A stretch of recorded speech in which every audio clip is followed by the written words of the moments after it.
Assalamualaikum warahmatullahi wabarakatuh.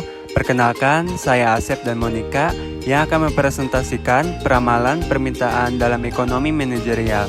Dosen pembimbing yaitu Syarifah Ida Farida SEMM.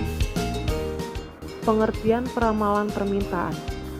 Peramalan adalah proses untuk memperkirakan berapa kebutuhan di masa datang yang meliputi kebutuhan dalam ukuran kuantitas, kualitas, waktu dan lokasi yang dibutuhkan dalam rangka memenuhi permintaan barang ataupun jasa. Menurut Vickers-Gephardt, di dalam manajemen permintaan ada dua jenis permintaan, yaitu 1. Permintaan bebas, merupakan permintaan terhadap material, suku cadang atau produk yang bebas atau tidak terkait langsung dengan struktur Bill of Material atau BOM untuk produk akhir atau item tertentu. 2. Permintaan tidak bebas, merupakan permintaan terhadap material, suku cadang atau produk yang terkait langsung dengan atau diturunkan dari struktur Bill of Material untuk produk akhir atau item tertentu. Dan di sini ada tujuan peramalan dilihat dengan waktu. Ada 3 tujuan peramalan dilihat dengan waktu. Yang pertama itu ada jangka pendek, kedua jangka menengah, dan ketiga jangka panjang. Jangka pendek itu menentukan kuantitas dan waktu dari item dijadikan produksi. Biasanya bersifat harian ataupun mingguan dan ditentukan oleh law management. Jangka menengah.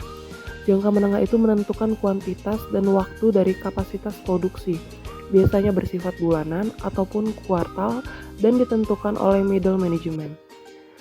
Dan yang terakhir ada jangka panjang, merencanakan kuantitas dan waktu dari fasilitas produksi, biasanya bersifat tahunan, 5 tahun, 10 tahun, ataupun 20 tahun dan ditentukan oleh top management.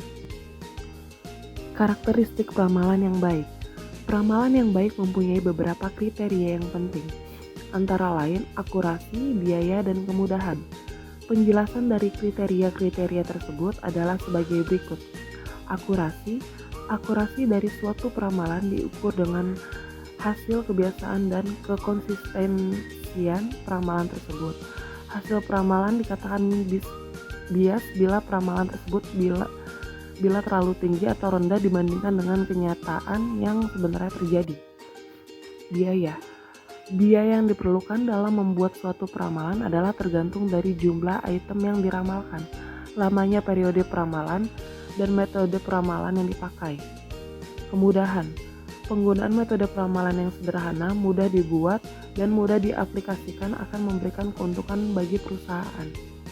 Jenis-jenis peramalan. Menurut Render dan Higer, pada jenis peramalan dapat dibedakan menjadi beberapa tipe. Dilihat dari perencanaan operasi di masa depan. Maka peramalan dibagi menjadi 3. Yang pertama, peramalan ekonomi, menjelaskan siklus bisnis dengan memprediksi tingkat inflasi, ketersediaan uang, dana yang dibutuhkan untuk membangun perumahan, dan indikator perencanaan lainnya. Yang kedua, peramalan teknologi, memperhatikan tingkat kemajuan teknologi yang dapat meluncurkan produk baru yang menarik, yang membutuhkan pabrik dan peralatan baru. Yang ketiga, peramalan permintaan, adalah proyeksi permintaan untuk produk atau layanan suatu perusahaan. 10 langkah proses peramalan. Yang pertama, penentuan tujuan. Yang kedua, pemilihan teori yang relevan. Yang ketiga, pencairan data yang tepat. Yang keempat, analis data. Yang kelima, pengestimasian model awal. Yang keenam, evaluasi dan revisi model. Yang ketujuh, penyajian ramalan sementara kepada manajemen. Yang ke-8, revisi terakhir. Yang ke-9, pendistribusian hasil peramalan. Yang ke-10, penetapan langkah pemantauan.